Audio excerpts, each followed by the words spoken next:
like you said, people don't come together because they plan to separate. But sometimes some things come along that make people come to a place where they feel like they can no longer live together. I have so many people that have gotten into relationships, gotten stuck and frustrated, and they don't know how to survive in that relationship because they don't even know where to fall back.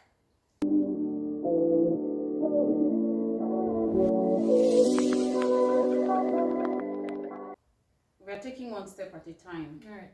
We look at these children, you're succeeding as a parent to talk to them. Now they have to face other members of the family, especially on both sides. Yeah. What advice will you give to these members of the family when they meet these children who are part of a divorce home? How should you relate to them, or how should you even talk about their parents with them? Yeah. I like to demonstrate this. Okay.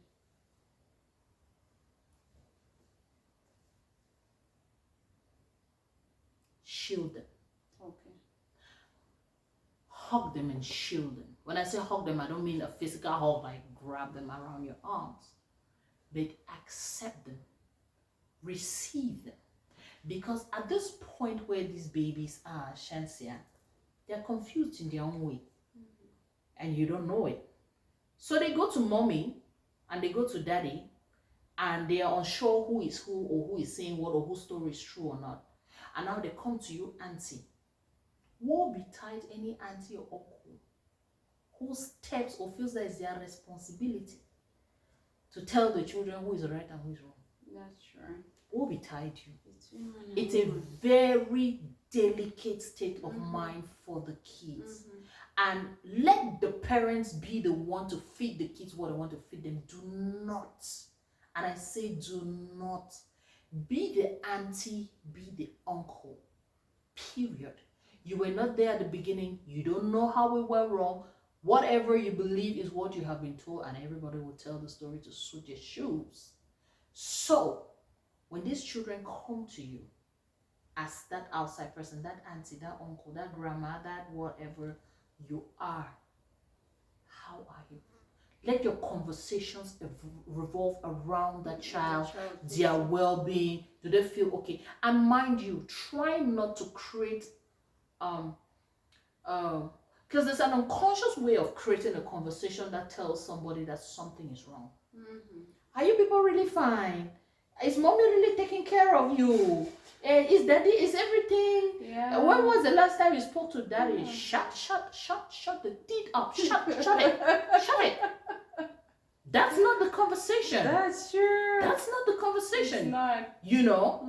You want to bring these babies around. You just want to play with them like they are children. Ask them how they're doing, their friends, their relationship. Talk about your futures, your dreams. Make them see life like a beautiful thing. Like, you know, the fact that things are going wrong, mommy and daddy, doesn't mean that the life out there, you know, tell me your dreams, how you want, what you want your home to be. I mean, like, you know, talk about stuff that you will normally talk about without trying to insinuate that something is wrong and put the child thinking like, okay, why is an uncle asking me this question? Is it because mommy and daddy are? No.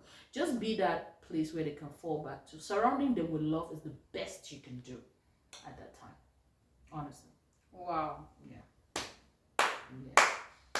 Stop clapping. Thank you, B. Thank you so much. Welcome. I believe aunties are learning something, uncles are learning, guardians are learning, parents are learning, even those presently divorced are learning, and those who are married and planning to divorce are also learning something, and those who are planning to stay married are also learning something. Oh, please do try to stay married. Marriage is beautiful. I love marriage.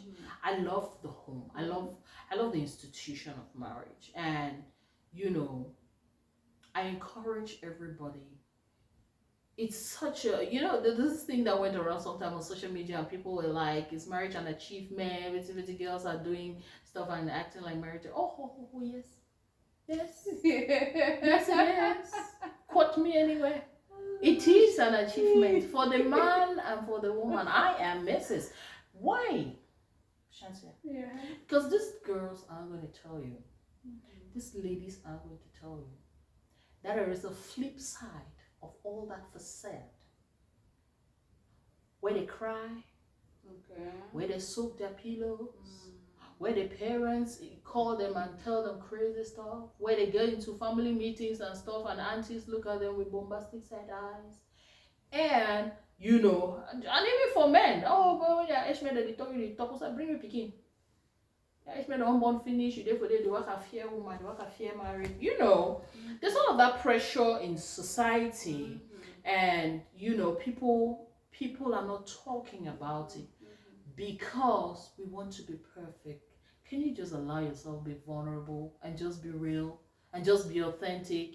I mean, for those who know me, when it's time to cry, I cry. When I stay for too long, I don't have a boyfriend. Oh, they know. My sisters will tell you, I need a boyfriend. I don't want to be alone. You know, that's the flip side of freedom. Yeah. That's the flip side of freedom. Even as a divorced person, you know, everybody, a lot of people who know me go like, she's so strong. She's so, and mind you, I am. I am strong. But there is the flip side of this freedom that people are not talking about a lot. And that is the lonely days and the days you have to sweat for the kids alone and you know, so it's easier when you're not carrying it all by yourself. It's easier. I'm not saying that it's easy. It's 100%. It's just easier not to carry it all alone. And for those of us that are doing it all alone, I applaud you. I commend you. I say, you know, kudos, keep doing it, keep pushing it. But I know that there are days when you cry. I know that there are days when you regret. I know that there are days that you wish it didn't go down this way, it were better. There are those days. And that's what makes us human. You know, and that, I mean, like, if I have one thing to tell anybody, the fact that you have been broken, you've had failed relationships, you've been through a divorce, should never take love from you.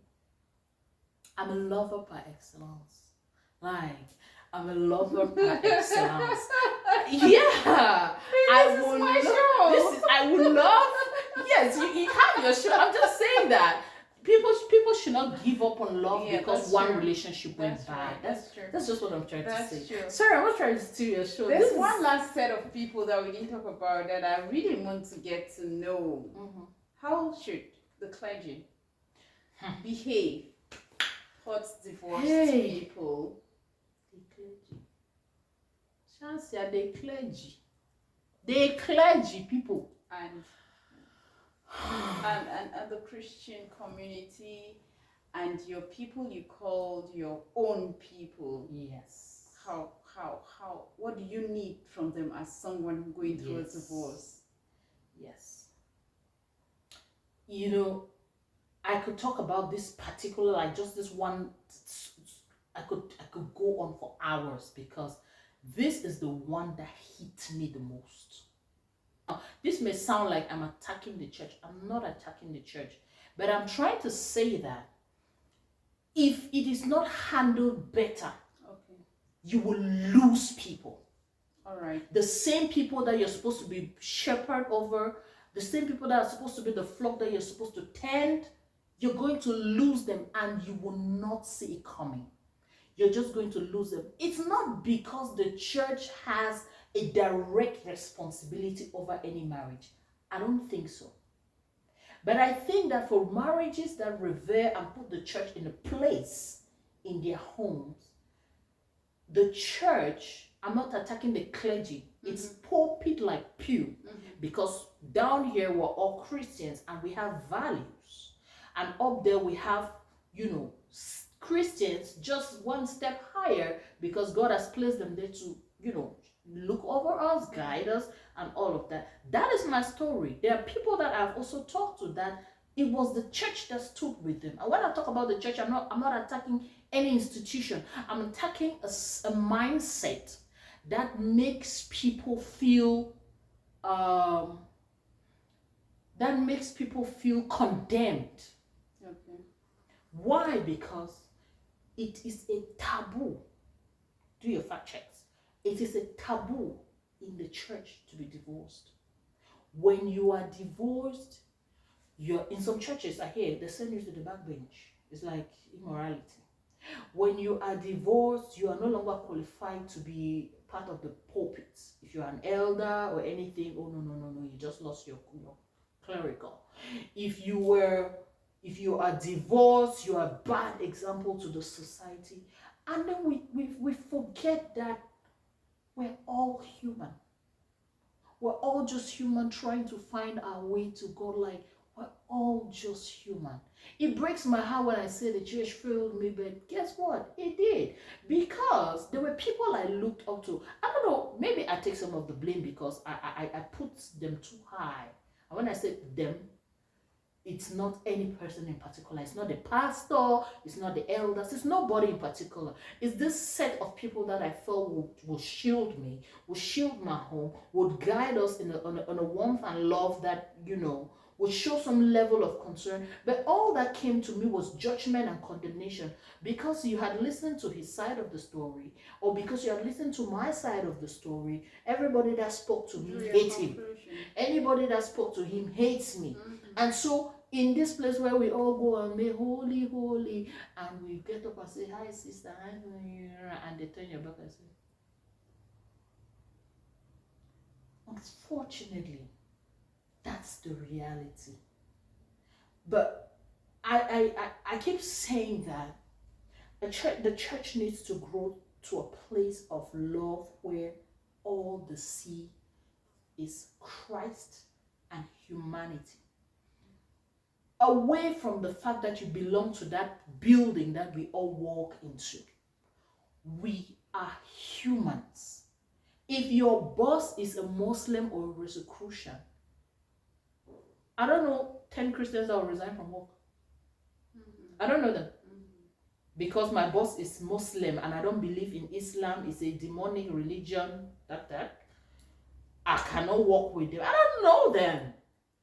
So how come? And then we have parties, we talk, we interact in the office, we laugh. When they have problems, we share, we try to do. I don't know how you can just relate with them like that, and then you're not able to relate when your fellow Christian find themselves in that kind of, or in a tricky situation, you're unable to relate with them like that. There's judgment, there's all of this holier than thou, and we forget to know that these people, there's a lot that love can solve. Oh, my revelation for God and love is something else. Because that's what has kept me going as a Christian. And a lot of times when I talk, people judge me, and mind you, it's always Christians, Like, you're even backsliding, you're no longer a child of God. I say, oh, that's your opinion. Everyone is entitled to one, just like everyone has a hand. Right. So, everybody's entitled to one, but do you have a relationship with God? Do you feel like you're a child of God? Do you feel loved? That's the one thing. And that's what Christianity is to me. Believing that the God we serve, who is love, encompasses all of us and looks at us with the same eyes, and those are the eyes through which we should look at people. It will save us a lot of trouble when I know that Shansa is going through this thing, and maybe Shansa is even at fault, but I can hold Shansa's hand and say, my sister, I know that you did this thing. You probably didn't do it knowing, but I will pray for you. I believe in you. I know that you're better than this. I know that you can rise out of it. Rather than saying, hey, we don't know that chance out there, red mob. We don't know that chance out there, hey.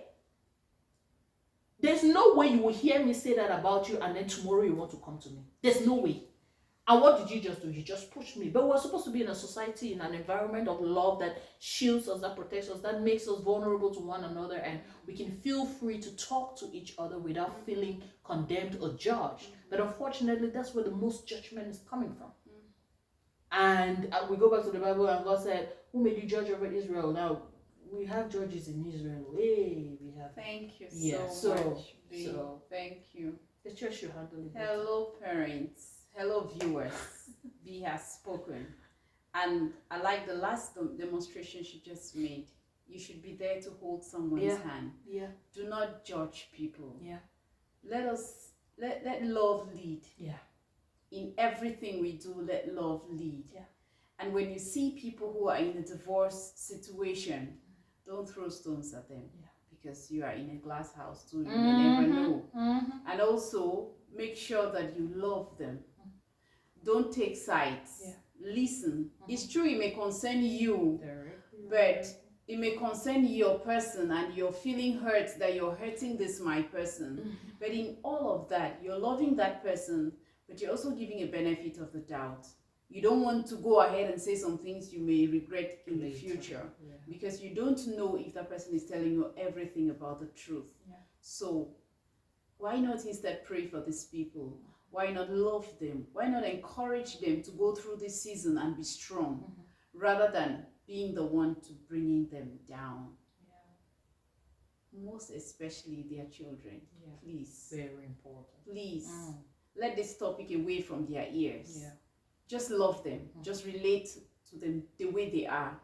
And don't even put it like, why did this your mother do this, or why did your father do this, or she is like the mother. Or if this child even has the least idea that you're doing that, this child will run away from you. Some of them will still be with you, but they are not with you. So you don't want to be that kind of uncle or that kind of auntie. So please, let love lead. This, if you're going home with something today, let love lead in this our world of today. Because the outside, so balance at all. Thank you so much for watching Shantia's Haven, and thank you, B, for this wealth of knowledge to our people. Remember to always leave it better than you met it. That's our mantra on Shantia's Haven. If you have not subscribed, why not do so? If this episode was beneficial to you, then share. Let another person benefit from it. Let it go to all the families around you. Let every home listen to this. Even the homes that are still very strong and fine, they may learn something that will help a friend who is going through this situation or that one. Thank you so much for supporting us so far, our able viewers and our support system. See you some other time on Shantia's Haven. Bye-bye.